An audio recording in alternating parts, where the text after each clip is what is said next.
जय हिंद दोस्तों, स्वागत है आपका हमारे YouTube चैनल ज्ञान RBL में। दोस्तों आपको बता दें, हम इस बार देख रहे हैं हिंदी साहित्य के इतिहास से संबंधित बहुविकल्पी क्वेश्चन। ठीक है, तो इससे पहले हमने देख लिया दोस्तों आदिकाल के बारे में देख लिया, और भक्ति काल का ये कौन सा 5वां वीडियो है। यानी आज हम टोटल 250 क्वेश्चन कर लेंगे भक्ति काल के। ठीक है, और भक्ति काल को हम आज समाप्त करके अगले पार्ट में दोस्तों अगला हम वीडियो लेकर के आएंगे रीतिकाल का। ठीक है, तो रीतिकाल के जो क्वेश्चन करेंगे उनको हम देखेंगे। इसके पहले बता दें दोस्तों कि अगर आप पीछे के वीडियो नहीं देखे हैं तो आप हमारे प्लेलिस्ट पर जाइएगा, वहां आपको मिल जाएगा प्लेलिस्ट।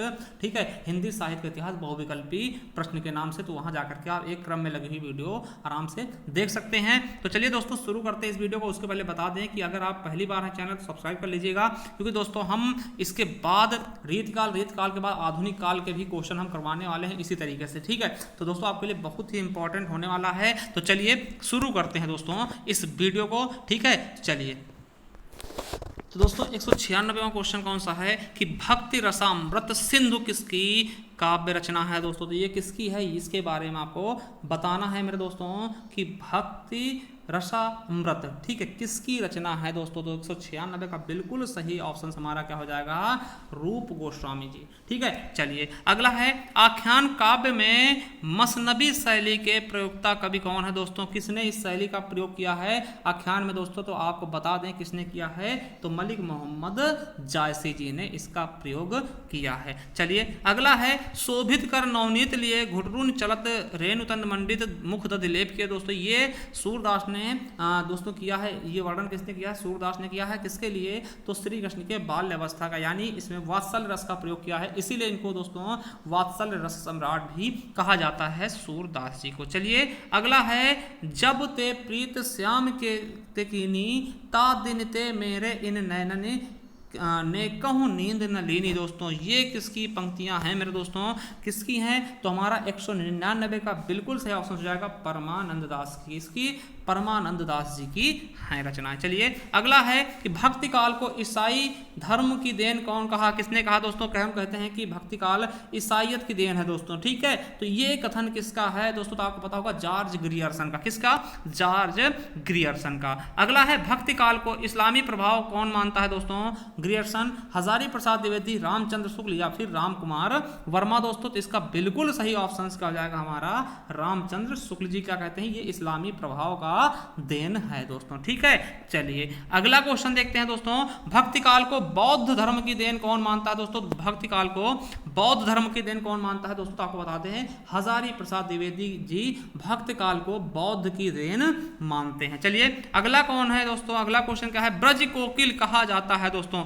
किसको, ब्रज कोकिल के नाम से जाना जाता है दोस्तों। किसको जानते हैं, तो सत्यनारायण कविरत्न को ब्रज कोकिल के नाम से भी जानते हैं। चलिए अगला क्वेश्चन है कि सेनापति को भक्ति काल का कवि माना जाता है दोस्तों। ठीक है, किसने कहा कि सेनापति को भक्त काल का कवि माना जाता है दोस्तों, तो ये कथन किसका है दोस्तों, तो बिल्कुल सही ऑप्शन हो जाएगा रामचंद्र शुक्ल जी का। चलिए अगला क्वेश्चन है कि अगला क्वेश्चन क्या है, विद्यापति को आदि कवि, आदि काल का कवि किसे कौन मानता है, यानी कि विद्यापति को प्रथम कवि कौन मानता है हिंदी का दोस्तों। ये आपसे क्वेश्चन पूछा रहा, तो किसने दोस्तों माना है, तो रामचंद्र शुक्ल ने माना है विद्यापति को दोस्तों। चलिए अगला है अवधी भाषा की सबसे पुरानी रचना कौन सी है दोस्तों। अवधी भाषा की सबसे पुरानी रचना कौन सी है दोस्तों, तो बिल्कुल सही ऑप्शन हो जाएगा सत्यवती कथा दोस्तों, ईश्वरदास जी द्वारा लिखा गया। ठीक है, तो सत्यवती कथा क्या है, अवधी भाषा की सबसे पुरानी रचना है। चलिए अगला है भारतीय जनता के प्रतिनिधि कवि माने जाते हैं दोस्तों। भारतीय जनता के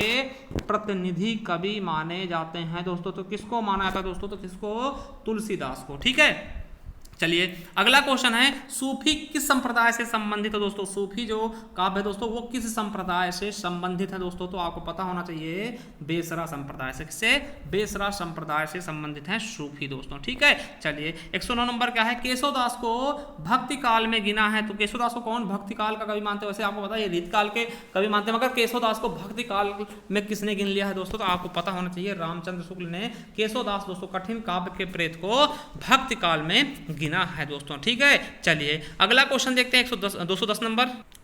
क्या है कि किस भक्त कवि को 3000 कविताएं लिखने का श्रेय प्राप्त है दोस्तों? किस भक्ति कवि को दोस्तों 3000 कविताएं लिखने का श्रेय प्राप्त है दोस्तों? ये किसके द्वारा है श्रेय प्राप्त है दोस्तों? किसको? तो सूरदास को। तो ठीक है, चलिए अगला है अग्र अली नाम से रचना करने वाले कवि कौन है दोस्तों? अग्र अली के नाम से कौन रचना कर रहा था दोस्तों? इसके बारे में आपको बताना है। तो बिल्कुल सही हो जाएगा अग्रदास। देखिए अग्र लगा है तो अग्र, ये आपको पता भी चल रहा होगा। ठीक है, चलिए अगला है अष्टछाप के कवियों के क्रम में सर्वप्रथम कवि है दोस्तों। हमने पहले बताया था कि अष्टछाप के कवियों में अगर हम प्रथम कवि मान ले दोस्तों, सबसे प्रथम कवि कौन है तो दोस्तों वो कौन है आपके? देखिए अष्टछाप के कवियों में अगर क्रम की बात कर ले दोस्तों, ठीक है, कवियों के क्रम की बात कर ले दोस्तों, सर्वप्रथम कवि कौन से हो जाएंगे हमारा? 212 का बिल्कुल सही ऑप्शन कौन सा हो जाएगा दोस्तों? छीत स्वामी। ठीक है, चलिए अगला है प्रेम वाटिका के रचयिता कौन है दोस्तों? प्रेम वाटिका के रचयिता कौन माने जाते हैं ये आपको बताना है। तो रसखान प्रेम वाटिका के रचयिता है। ठीक है, चलिए अगला है किस कृष्ण भक्त कवि ने कृष्ण की लीला गान, ठीक है, कृष्ण के जो लीला गान थे गे पदों में ना कर सवैया में किया दोस्तों? किसने सवैया का प्रयोग किया है दोस्तों कृष्ण भक्त काव्य में दोस्तों? ठीक है, तो किसने किया दोस्तों? इसका बिल्कुल सही ऑप्शन हो जाएगा हमारा रसखान जी ने। ठीक है, रसखान की रचना कौन सी है? प्रेम वाटिका मेरे दोस्तों। ठीक है, चलिए अगला है मोर पखा सिर ऊपर रखी हो, गुंज की माल गरे पहिरोंगी, ठीक है, ओढ़ई पीताम्बर ले लकुटी, बन गोधन ग्वालन संग फिरोंगी, है ना। तो ये एक पंक्ति किसकी दोस्तों मेरे? तो ये बताना है आपको 215 नंबर क्वेश्चन का कि सही आंसर क्या होगा? रसखान, सूरदास, मीराबाई या छीत स्वामी दोस्तों, बिल्कुल सही ऑप्शन हो जाएगा आपका रसखान। चलिए अगला है बरवय नायिका भेद के रचनाकार कौन है दोस्तों? बरवय नायिका भेद बहुत ही अच्छा क्वेश्चन है। 216 दोस्तों बरवय नायिका भेद किसकी रचना है? तो आपको पता होना चाहिए रहीम दास की। किसकी दोस्तों? रहीम की है दोस्तों। ये बिल्कुल अच्छा क्वेश्चन है, इंपॉर्टेंट भी है दोस्तों। चलिए अगला है चैतन्य संप्रदाय के प्रवर्तक कौन है दोस्तों? तो चैतन्य महाप्रभु हैं, जिसको गौड़ीय संप्रदाय के भी प्रवर्तक माना जाता है। ठीक है, चलिए अगला है सखी संप्रदाय के प्रवर्तक कौन है दोस्तों? तो मोस्ट इंपॉर्टेंट क्वेश्चन है, सखी संप्रदाय कौन है? तो स्वामी हरिदास जी। चलिए अगला है हरिचरित्र किसकी रचना है? हरिचरित्र किसकी रचना है दोस्तों? 219 का बिल्कुल सही ऑप्शन हो जाएगा लालच दास की। ठीक है, चलिए अगला है सुदामा चरित ग्रंथ के रचयिता कौन है दोस्तों? सुदामा चरित ग्रंथ के रचयिता कौन है दोस्तों? 220 का बिल्कुल सही ऑप्शन का हो जाएगा नरोत्तम दास। कौन दोस्तों? नरोत्तम दास, बिल्कुल और बिल्कुल सही हो जाएगा। चलिए अगला है पद्मिनी चरित्र के रचयिता कौन है दोस्तों? पद्मिनी चरित्र के रचयिता कौन है दोस्तों? तो बिल्कुल सही ऑप्शन क्या हो जाएगा दोस्तों हमारा? लालचंद। कौन? लालचंद। चलिए अगला है कनक मंजरी। कनक मंजरी के रचनाकार हैं दोस्तों। तो कनक मंजरी के कौन है दोस्तों? तो आपको पता होना चाहिए, बिल्कुल सही, कांशी राम जी। कौन? 222 का बिल्कुल सही ऑप्शन हो जाएगा कांशी राम जी। चलिए अगला है बेल कृष्ण रुक्मणी री की रचनाकार कौन है दोस्तों? ये किसकी रचना है? तो इसका बिल्कुल सही ऑप्शन क्या हो जाएगा हमारा? कवि पृथ्वीराज दोस्तों। ठीक है, तो बिल्कुल सही ऑप्शन हो जाएगा हमारा ए नंबर। चलिए अगला क्वेश्चन देखते हैं, एक 224 नंबर। देखिए 224 नंबर क्या कहता है? कवि व्यास रस कौलापुरी, है ना, और दूर नियर नियर भादुरी दोस्तों, ये किसकी पंक्ति है? किस कवि की पंक्ति है दोस्तों? तो बिल्कुल सही ऑप्शन क्या हो जाएगा हमारा? जायसी जी की, मलिक मोहम्मद जायसी। अगला है अकबर के दरबार में कवि नहीं थे दोस्तों। कौन अकबर के दरबार में कवि नहीं था मेरे दोस्तों? तो बिल्कुल सही ऑप्शन क्या हो जाएगा हमारा? नागरी दास दोस्तों। ठीक है, चलिए अगला क्वेश्चन क्या है दोस्तों कि गोस्वामी तुलसीदास कृत पार्वती मंगल में कितने छंद है दोस्तों? तो पार्वती मंगल में कितने छंद? सबसे पहले याद रखेंगे पार्वती मंगल लिखा किसने? तो तुलसीदास जी द्वारा ही लिखा गया दोस्तों। कितने छंद हैं? तो 164। कितने? 164 छंद हैं दोस्तों किसमें? पार्वती मंगल में। चलिए अगला क्वेश्चन क्या है कि अनुखन माधव माधव सुमरति सुंदर भेल मलाई मधाई दोस्तों, ये किसकी पंक्ति है दोस्तों? तो इसका बिल्कुल सही ऑप्शन क्या हो जाएगा? 227 का ए नंबर। ठीक है, किसकी? विद्यापति, जिनको मैथिल कोकिल, ठीक, और इन्हें प्रथम गीतकार भी कहा जाता है। चलिए अगला है सूरदास जी के सूरसागर में श्रीमद् भागवत, ठीक है, के किस स्कंद को आधार बनाया गया है दोस्तों?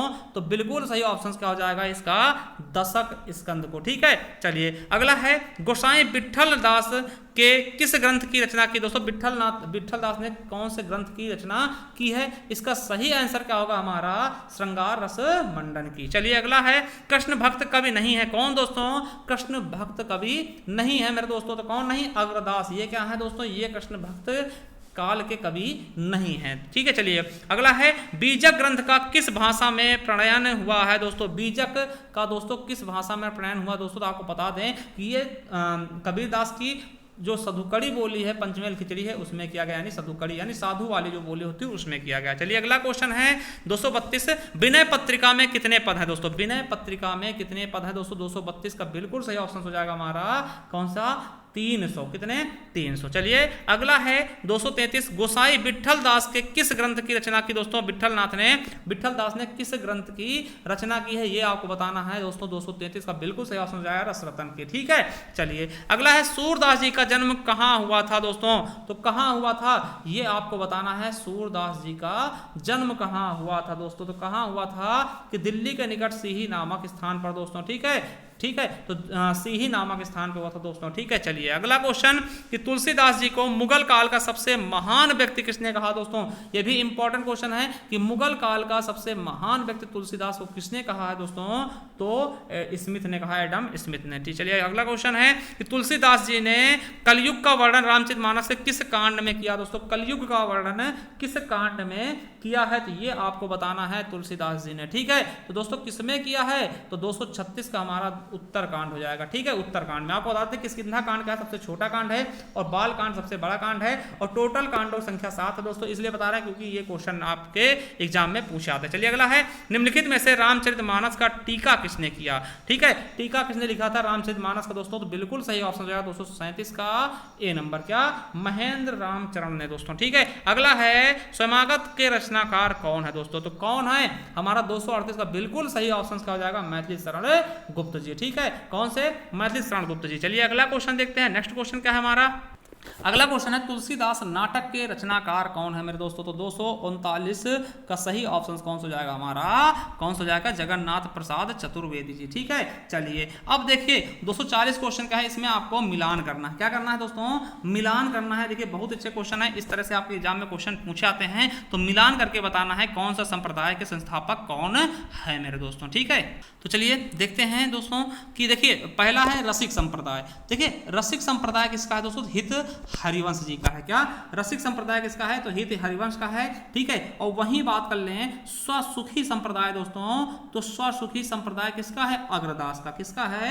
अग्रदास का। ठीक है, तो याद रखेंगे। और तत्सुखी संप्रदाय किसका है दोस्तों? तो तत्सुखी संप्रदाय किसका है? रामचरण दास जी का। तो दोस्तों हमारा मतलब क्या आखिरी बचा है राधा वल्लभी संप्रदाय, तो जीवा राम का हो जाएगा। दोस्तों हमें देखना है कि काका खा होना चाहिए, काका खा, तो हमें चौथा ऑप्शन से नजर आ रहा था, यहीं से हमें पहला पता चल जाएगा। तो दोस्तों हमारा ये चौथा ऑप्शन बिल्कुल और बिल्कुल राइट हो जाएगा। चलिए अगला क्वेश्चन क्या है? फिर से दोस्तों वही है, मिलान करना है। ठीक है, तो चलिए श्री संप्रदाय दोस्तों, श्री संप्रदाय किसकी दोस्तों? तो रामानुज का है। किसका दोस्तों? रामानुज। तो 1 का काका घा नंबर, तो देखिए अभी दो ऑप्शन है हमारे। ठीक है, अगला है ब्रह्म संप्रदाय दोस्तों, तो ब्रह्म संप्रदाय किसका है? मध्वाचार्य का है दोस्तों। तो मतलब खाका का हो जाना चाहिए, खाका का, यानी हमारा कहीं ना कहीं तीसरा ऑप्शन हमें सही मिल गया है दोस्तों। ठीक है, और दोस्तों चलिए फिर भी हम मिला देते हैं, तो रुद्र संप्रदाय का कौन होगा? विष्णु स्वामी हो जाएंगे, और संकाद का निमकाचार्य। दोस्तों तो हमारा तीसरा ऑप्शन बिल्कुल और बिल्कुल राइट हो जाएगा। चलिए अगले क्वेश्चन की तरफ अगर चलते दोस्तों, सुमेलित कीजिए। ठीक है, फिर से आ गया दोस्तों। ठीक है, फिर से वही संस्थापक बताना है आपको। तो अद्वैतवाद दोस्तों, अद्वैतवाद का कौन है? तो शंकराचार्य ही है दोस्तों। काका का हो जाइए। तो देखिए अभी हमें 3 ऑप्शन मिल रहे हैं। चलिए फिर दोस्तों विशिष्टता द्वैतवाद दोस्तों, इसका कौन है? तो इसका बिल्कुल सही ऑप्शन का हो जाएगा रामानुज जी हैं। कौन है? रामानुज। तो दूसरे मतलब खा का गा हो जाना चाहिए, काका का खा का गा। दोस्तों कहीं ना कहीं हमारा अभी तीसरा और चौथे ऑप्शन चल रहे हैं दोस्तों। ठीक है, चलिए एक और देखते हैं, द्वैतवाद का कौन है दोस्तों? तो आपको पता होना चाहिए द्वैतवाद से कौन है? मध्वाचार्य। ठीक है, द्वैतवाद से कौन है? मध्वाचार्य। दोस्तों तो हमें गा का घा मिल गया। देखिए ये दोनों ऑप्शन अभी चल ही रहे हैं। अब लास्ट मतलब अब से आप पता चल जाएगा कौन सा ऑप्शन बिल्कुल सही होगा। द्वैतवाद दोस्तों कौन किसका है? तो द्वैतवाद है दोस्तों निम्बार्काचार्य का, निम्बार्काचार्य का दोस्तों। तो निम्बार्काचार्य का हो जाएगा दोस्तों, तो घा का खा हो जाएगा, यानी हमारा चौथा ऑप्शन हो जाएगा। ठीक है, चलिए और इसका सही हो जाएगा। चलिए अगला चौथा ऑप्शन हो जाएगा हमारा बिल्कुल और बिल्कुल सही हो जाएगा। चलिए अगला क्वेश्चन देखते हैं। 143 नंबर दोस्तों, इसमें सही कालक्रम बताना है। दादू सुंदरदास मलुकदास अनन्य अक्षर अनन्य दोस्तों। ठीक है, सुंदरदास दादू मलुकदास अक्षर अनन्य, या फिर मलुकदास दादू सुंदरदास अक्षर अनन्य। ठीक है, और अक्षर अनन्य सुंदरदास दादू मलुकदास। तो दोस्तों पहले दादू हुए, फिर सुंदरदास हुए, फिर मलुकदास, फिर अक्षर अनन्य हुए, यानी हमारा पहला वाला क्रम ही सही है। ठीक है, चलिए अगला है फिर सुमेलित करना है रचना और रचयिता दोस्तों। क्या? रचना और रचयिता। चलिए देखते हैं दोस्तों, चलिए अब देखिए इसको ध्यान से देखिएगा। तो ज्ञान बोध दोस्तों किसकी रचना है? देखिए हम सीधा मिलान आपको करवाते हैं। ज्ञान बोध किसकी है? तो मलुकदास दोस्तों, है ना, अजगर करे ना चाकरी वाले, ठीक है। सिद्धांत बोध किसकी है? तो सिद्धांत बोध है अक्षर अनन्य की दोस्तों। खा का अंगा और का खा। तो अभी अभी हमारा तीसरा ही सही लग रहा है दोस्तों। अब तीसरा से देखिए यहीं से अभी दोनों मिल रहे हैं ये। अब आगे देखते हैं दोस्तों, तो तीसरे चौथे में रखा है तो ये सब पूरे देख लेते हैं कौन किसका है। तो मोहम्मद बोध किसका है? तो कबीरदास जी का है, ठीक है। और दोस्तों अगर बात करते हैं सुंदर विलास दोस्तों, सुंदरदास जी का है, ठीक है। और दोस्तों जप्पू जी किसका है? तो ये गुरु नानक का है, ठीक है। तो हमारा दोस्तों तीसरा ही ऑप्शन सही हो जाएगा, ठीक है। चलिए अगला क्वेश्चन देखते हैं कि सुमेलित कीजिए दोस्तों सतनामी संप्रदाय दोस्तों किसका है? सतनामी संप्रदाय। तो इसके बारे में आपको बताना है सतनामी संप्रदाय किसका है दोस्तों। तो सतनामी संप्रदाय अगर बात करते हैं तो जगजीवन जी का है। किसका है? जगजीवन दास का, ठीक है। चलिए अगला है दोस्तों उदासी संप्रदाय। तो आपको पता है श्रीचंद्र जी का है, ठीक है। और दोस्तों साधु संप्रदाय किसका है? तो बीरभान का है, ठीक है। और विष्णुई समाज किसका है? जम्बनाथ का दोस्तों। तो हमारा बिल्कुल सही अगर ऑप्शन देखते हैं तो हमारा ये बैठ रहा है काका गा और खाका घा, ठीक है, और गा का। तो दोस्तों ये बिल्कुल सही ऑप्शन बन रहा है हमारा चौथा, ठीक है। क्या बन रहा है? चौथा बिल्कुल सही हो जाएगा। चलिए अगला क्वेश्चन देखते हैं दोस्तों। फिर से आपको बताना जन्म स्थान के बारे में, ठीक है। अब देखिए हमने देख लिया है दोस्तों कि जन्म स्थान के बारे में अगर हम बात करना चाहें दोस्तों तो क्या हो जाएगा। चलिए हम मिला ही देते हैं, आप बाकी ऑप्शन आप लोग चेक कर लेना। देखिए मलुकदास आपको पता है कड़ा में हुआ था इनका जन्म, ठीक। कौशाम्बी कड़ा में हुआ मलुकदास जी का, ठीक है। वहीं अगर बात हम कर लेते दोस्तों सुंदरदास का, तो धौसा में होता था। कहाँ? धौसा में हुआ था दोस्तों। और गुरु नानक का होता तिलवंडी नामक ग्राम में हुआ था दोस्तों, ठीक है। और धर्मदास की बात करते हैं तो बांधवगढ़ में, ठीक है। दोस्तों ये आप ऑप्शन देख लीजिएगा, ठीक है, कौन सा ऑप्शन सही होगा। हमने सबका सब मिला दिया है। चलिए 246 हो गए। चलिए चलते हैं 247 की तरफ। चलिए 247 नंबर दोस्तों कुछ पंक्तियां हैं उनको आपको बताना है किसकी हैं, ठीक है। अगला पहला पंक्ति है नैया बिच नदियां डूबती जाए दोस्तों। तो नैया बिच नदियां डूबत जाए दोस्तों, ये तो कबीरदास की है, मतलब कि आप का कह सकते हैं, ठीक है। अगला है मुझको तू क्या ढूंढे बंदे मैं तो तेरे पास में दोस्तों। ये पंक्ति किसकी है? तो ये भी है कबीरदास की ही। क्या है? कबीरदास की ही। चलिए अगला है जो नर दुख में दुख नहीं माने, जो नर दुख में दुख नहीं माने दोस्तों, ये है रैदास जी की। और दोस्तों झारी लागे महलिया गगन गहराए दोस्तों, ये किसकी है? तो दोस्तों ये है धर्मदास जी की, ठीक है। और बचा ये दोस्तों तो ये हो जाएगा आपका नानक जी की, ठीक है। दोस्तों इसमें अगर हम देखते हैं तो हमारा देखिए का बैठ रहा है और खा का गंगा बैठ रहा है और गा का खा बैठ रहा है, ठीक। तो हमारा दूसरा ऑप्शन बिल्कुल राइट हो जाएगा। चलिए अगला क्वेश्चन है 248 का सही क्रम बताना है। तो सही क्रम क्या हो जाएगा दोस्तों? अगर आपको बताएं पहले कबीरदास हो जाएगा, फिर रैदास, फिर धर्मदास, फिर गुरु नानक, ठीक है। तो यही हमारा बिल्कुल सही ऑप्शन हो जाएगा चौथा, ठीक है। चलिए 149 नंबर देखते हैं। फिर दोस्तों रचना के आधार पर बताना है कि कौन सी रचना किसकी है। कबीर परचय दोस्तों, ये किसकी है? कबीर परचय किसकी? अनंत दास की। किसकी है? अनंत दास की, ठीक है। उसके बाद अगर बात करते हैं ज्ञान परोक्ष दोस्तों किसकी है? तो ये मलुकदास की है। और रहिरास किसकी है दोस्तों? तो रहिरास आपको पता होना चाहिए नानक की है। और सुखमणि दोस्तों अर्जुन देव की, ठीक है। तो आपका बिल्कुल सही ऑप्शन आप देखते हैं तो का घा हो जाएगा, खा का गा का खा, ठीक है, और घा का गा। तो हमारा चौथा ऑप्शन बिल्कुल राइट हो जाएगा। चलिए अगला देखते हैं और अंतिम देखते हैं दोस्तों, इसको मिला के देखते हैं, ठीक है। अंतिम दोस्तों तो ये भी रचना सुमेलित है और आज का अंतिम क्वेश्चन होगा, ठीक है। चलिए तो इसके बाद भक्तिकाल समाप्त हो जाएगा, इसके बाद हम रीतकाल शुरू कर देंगे, ठीक है। चलिए तो दोस्तों संत कबीर किसकी है? तो राम कुमार वर्मा की, ठीक, राम कुमार वर्मा की है। कबीर ग्रंथावली किसकी है दोस्तों? तो कबीर ग्रंथावली सुंदरदास जी की है। किसकी है दोस्तों? कबीर ग्रंथावली किसकी है?